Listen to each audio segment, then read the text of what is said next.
Before I start my presentation, I just want to tell you one story of me and my daughter, but don't be confused, I'm going to show you her picture right away. So, here's my daughter. This is me and my daughter.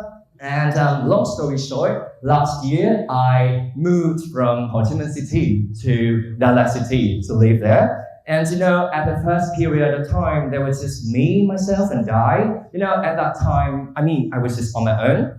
So after 5 months of living on my own, finding a person to live with is very difficult. So I chose to adopt a dog to accompany me. So yeah, there she is. Her name is Bơ, an avocado in Vietnamese for your information. So she's a very good girl. She, quickly learned where to go pee and poo at the right place after just 1 day of arrival. So more than that, even though she's a very, hyper-energetic golden retriever, she quickly learned how and when to console me whenever I felt down. That's the reason why I loved her so much.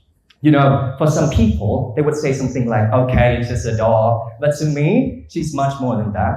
So she was not only my pet, but also my friend, my teacher. She taught me so many lessons. And also, she was my therapist.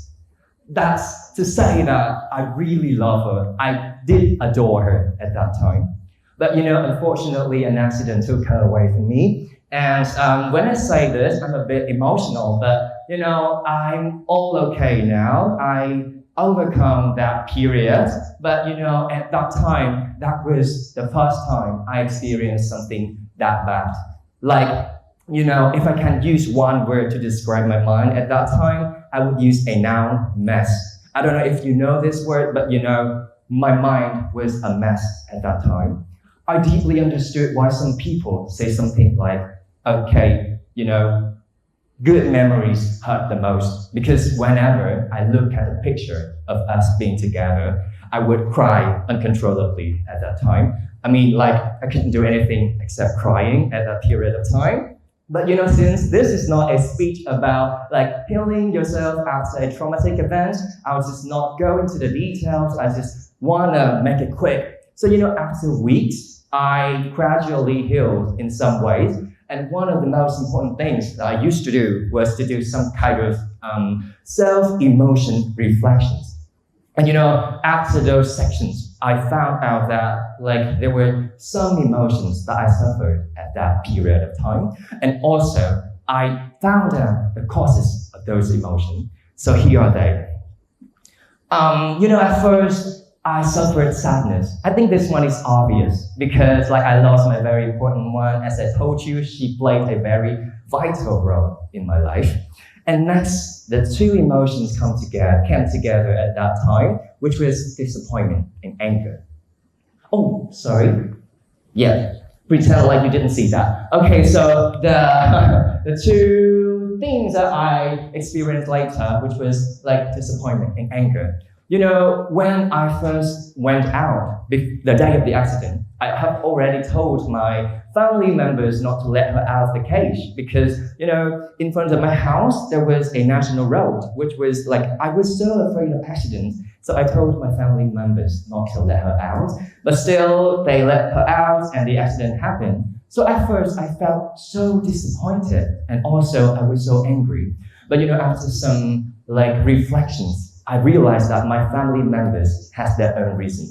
At that time, my mom felt so bad for Bơ because she had to stay in a cage while everyone is having so much fun outside preparing for the TED holiday. So yeah, they just care for her, they just want to show love for her and let her out to play with everyone. But yeah, that accident just came by accidentally. That's why we call that an accident.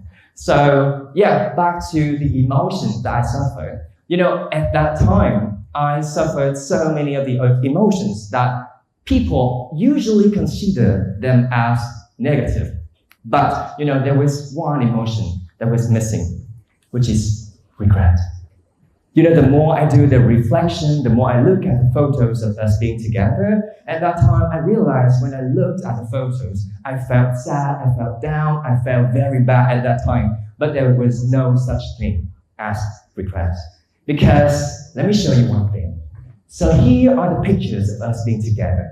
I realized that in every moment I spent with her, I really did my best. And as you can see, there was just laughter and smiles between us, and we were having so much fun. And I realized that for every moment I spent with her, I was there at that present with her. I did my best. So I think that's the main reason why I didn't really feel the emotion of regret. So the leaving of my daughter taught me a very important lesson of fully being in the present and saying the sincerest goodbye. Before I went out, the day of the accident, I already given her my hug and kiss. Anytime I went out, I just gave her that. And I believe that that was the sincerest goodbye that I could give her at that time. So this applies to me now, not only to the other pets, but also to the moments I spend with everyone. Anytime I'm with my friends, I'm just totally there. I just try my best to be there for them, and I keep trying to tell them that I'll be there for them, and I make them feel that they are heard by me. That's the thing that I always try to do whenever I'm with every friend of mine.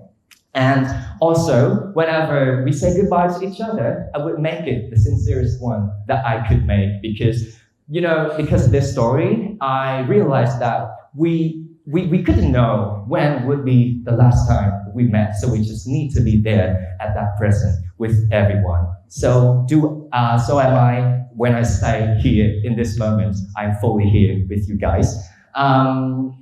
This is not only applied to the moments I'm spending with others, but also the moments I spend with myself. When I work, when I study, or even I just sit under the tree in the big forest, I just be there with me, fully enjoy myself.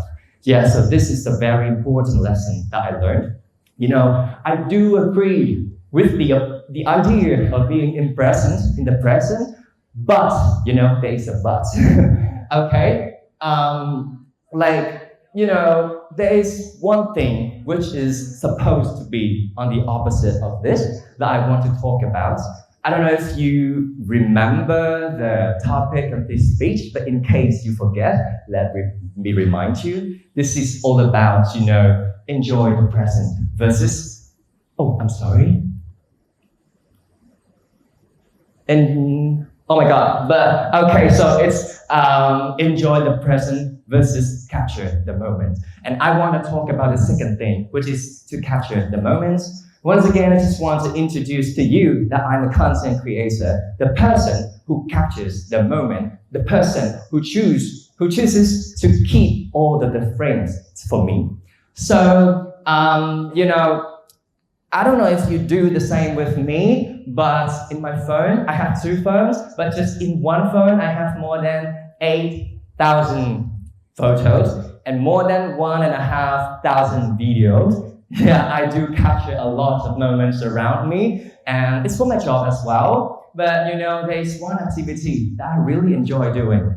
And maybe you can do this at home. Maybe when you come back home, you can do this as an experiment for yourself. But yeah, I usually just go to my photo gallery and I just scroll to the past, maybe like 1, 2, or 3, or even 5 years ago, and I randomly pick one photo. And majority of the time, I would come across a very unexpected photo. I mean by unexpected is like, sometimes I do remember what I did on that day, what I felt that day, or even who I met on that day. But the thing is, without the photo, without the video, I couldn't really recall those memories on my own. That's the reason why I usually love to call my videos and also my photos as reminders. Yeah, so, apart from being the reminders for me, I, as a content creator, believe that there are many more values than that. And now I'm going to show you the values I have received from capturing the moments around me. So, first of all, the photos and videos don't just remind me of of the memories, but also they remind me to be grateful for this life.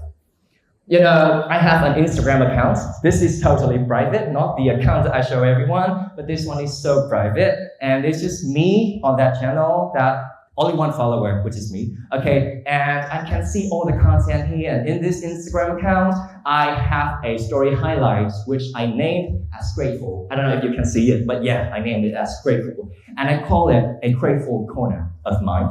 Because, you know, anytime I see something like very special to me or the things that I feel grateful for, I'm gonna take them and put them into this story highlight.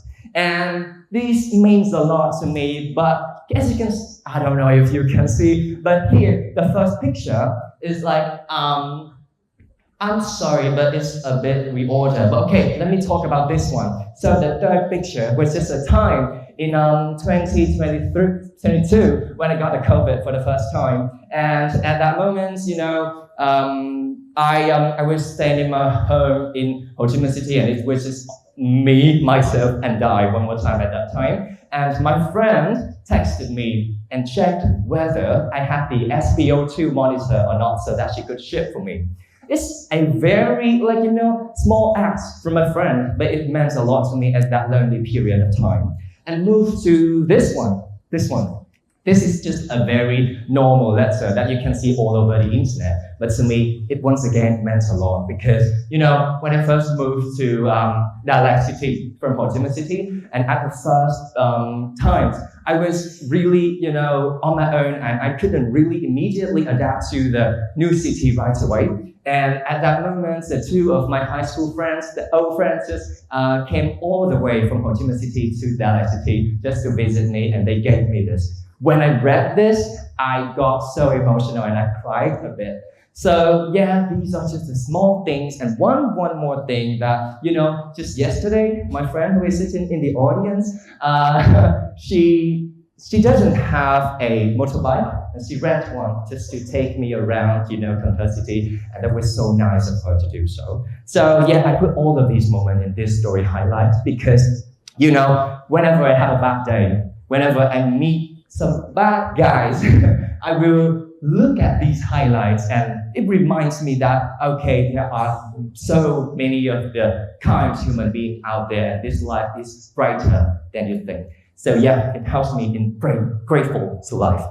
And the next one, you know, I've been doing YouTube for more than 3 years. And anytime I watch my old self, it's a very interesting thing to do. You know, when I watched my 20-year-old version, there were some moments I was like, oh my God, I said this myself. Like, I said something like this before.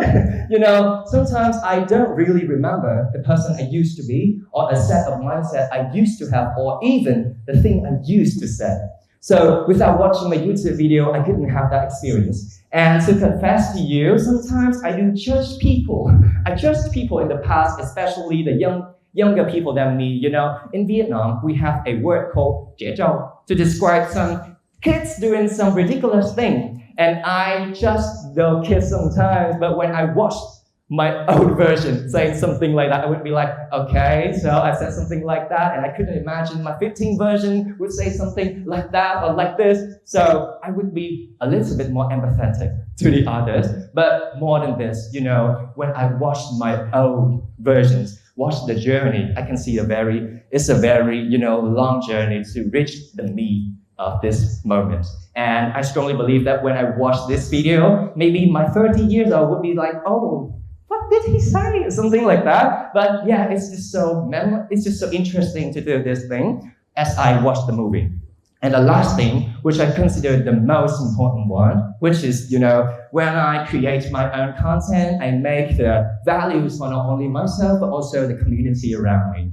You know, for me, when I create, you know, videos, to be really honest to you guys, it helps me to earn money from the things I love doing. And also, it gives me so many opportunities to meet wonderful people. I got to meet my idol, and also I have a chance to be here thanks to the things that I did online. Yeah, so that's an opportunity for me, but also for the, you know, community around me. I have received so many of the messages like this. They said something like, okay, thanks to your video, I got to know my ideal university, and I successfully enrolled to them thanks to your content. And there were some people saying something like, okay, thanks to your video, I stepped out of my comfort zone to move to the new city to live. Things like that really motivates me to keep doing the things I have been doing. Because, in turn, these things bring me the values again. So it's so sustainable.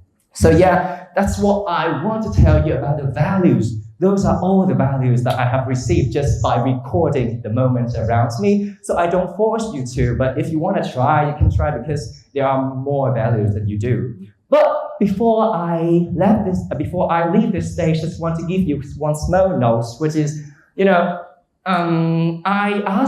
tell you that there are so many values of capturing the moments, but I don't mean for you to go everywhere you go, to just take your device and just take photo and find the best angle for everything. I don't mean that. When you do something, maybe for me, when I do the YouTube video, I'll have a plan for it. I put time, I put effort into it, and I just make it the best because I want the best quality product.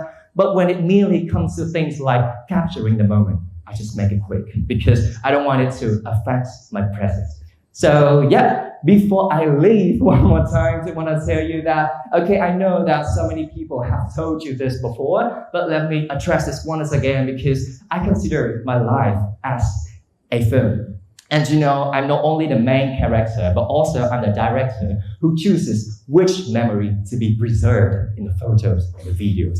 So yeah, even though I know the importance of being present, but don't forget you can also utilize the technology, the modern technology, to help you make your own movie. Because the special point about this is not only the others around you, but you now as the audience, and also you in the future, maybe the 30 years old of you, or the 40 years old of you, or even the old man of you who watched yourself in the past and think, oh, what a great journey, and they have so many movies to watch when you get older. So yeah, that's all I have for today. Thanks a lot for your attention, and yeah, I'm really grateful right now. I hope you have a good night later. Thank you.